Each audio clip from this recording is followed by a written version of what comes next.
Hi there, Diecast fans. What we have here is a Jaguar XJS ETCC Spa-Francor shamps 1:18 scale by Autoart with the TWR livery or Tom Wilkinshaw Racing. Now this particular car based on was just a regular XJS back in 1984, and it was modified to race at the European Touring Car Championship, driven by one of the drivers, Tom Wilkinshaw, who modified this car. Now I got this particular model back in our local hobby store. It was on the bargain bin already, on the discount section. I bought it for around $65 back in 2014. Most of the people are at that time were in the JDM scene, in the Japanese domestic market cars. Somehow these kind of diecast models were left collecting dust, so that's why they had this model in a reasonably, or actually in a very cheap price. As of today, the prices of these Autoart 1:18 scale models, whatever the cars that it imitates in 1:18 scale, especially the super desirable ones with a limited production number, has gone more than twice, or sometimes 3 times or 4 times the price that you paid for, let's say 5 or 8 years ago.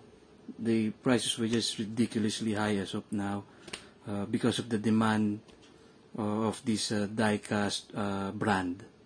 Truly, it's going to be in demand because of the level of the detail Autoart has put onto it. The craftsmanship, the materials, and also the paint job. It's going to be superior in every way.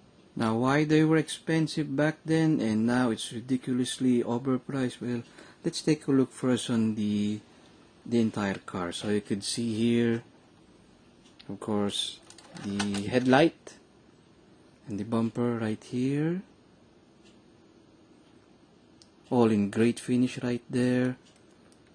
Paint job looks great right there. Panel gaps are very good. The side mirrors and the details looks very realistic to me. There you go. And also the wheels. It's got some slick tires on it. The wheels is not that desirable, but still there. Very sturdy to hold on the diecast if you want to put this on the glass display table. Now let's take a look on the engine bay. You cannot open this using your fingers, of course, because of the gaps are very tight. So I just turned the model upside down so you could have enough gap to open it with your fingers. So you can see here. Actually, this is one of the best parts as Autoart has developed in these diecast models. You can open them easily with no fuss, no hesitation, or no resistance. Some models do, due to production methods that they make, but this on the factory, it's really smooth right here. And as you can see, the hinges right here, they're well crafted. They're beautiful in my opinion. So you can see the plumbings here and the fittings. I don't know if they're electrical or for the fluids or for the fuel, I don't know. But the engine bay is really detailed, so you could see a lot of combination of shiny metal parts, like the radiator cap. I think that's made out of plastic, but with a chrome on it, with a very good finish. Now, as you can see, the linkage on the, I think this is the throttle body for the fuel injection system. You can see the links right here. They're made out of metal. They're very well crafted, as you can see. Of course, you can see there the high tension wires, the distributor cap, and of course the hose for the air intakes. So, job well done for Autoart.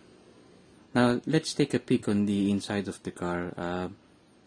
Actually, my handy dandy prying tool is kinda useless on this because the gaps of this model is too close to each other on the body. So, I'm just going to open the door using the side mirrors right here. I really don't like doing that because it might break something, but you know, I just have to do it slowly. Now you can see the fire extinguisher right here and some electrical bits, and there's I don't know if that's a fuel tank or a water tank right here.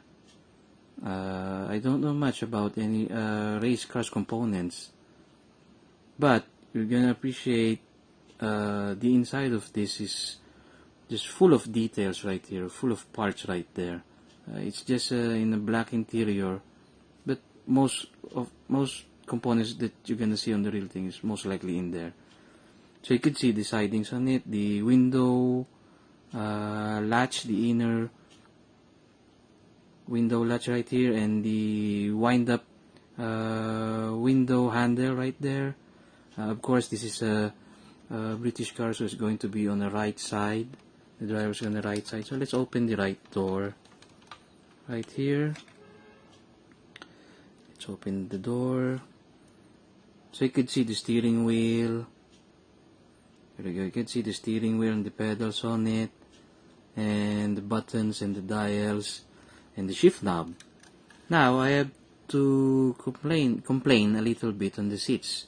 It looks rubbery if you touch it right here, and even the seat belts, the racing harness right there, they're not made of fabric. They're just soft rubber on it, but it's there.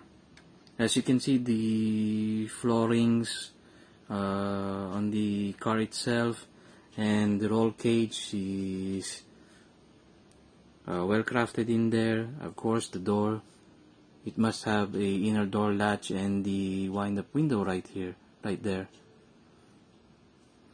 The rear view mirror, of course. So it's just an eye candy again for detail if you're a meticulous collector. So let's take a look on the trunk of this car. What's inside? So you can see the tail lamps right there. Beautiful, good looking tail lamps right here. Looks real. You can see the Jaguar logo there on the garnish right there. So with no such effort, you can lift the trunk right here, and it will provide you with this metal rod right here. So you could see the fuel cell. I think that will be, I don't know, a fire extinguisher maybe. So that's the inside of the trunk of this car. The bumper's really neat, and you can see the towing eyelet right there. Really small and well crafted. And of course, detail doesn't stop there. Let's take a look underneath the chassis of the car. So we have to close it first, and the metal prop on the trunk. So we could see the side pipes right there, the slick tires, and I think that will be the oil pan. And actually, this car has no suspension. There's no spring. So if you had one of these, just don't push it to the ground. It might break the linkages or the plastic beneath the chassis right there. So you could see there, well detailed actually. Of course, this is an Autoart. You could see the axle right there, and the propeller shaft, and the air ducts, I think, for the brakes. As I mentioned about the brakes, this also comes with the disc brakes on it. It's having a hard time focusing. They do have disc brakes right there. So overall, my verdict, of course, this is an Autoart. This is going to be a good looking diecast model as expected. Build quality is outstanding. The level of miniaturization is unbelievable, unbelievably good. Doors and hood trunks, they're easy to open. Their parts going to be a little bit delicate, so there's going to be an extra TLC. For me, Autoart is one of the best when it comes to paint finishes.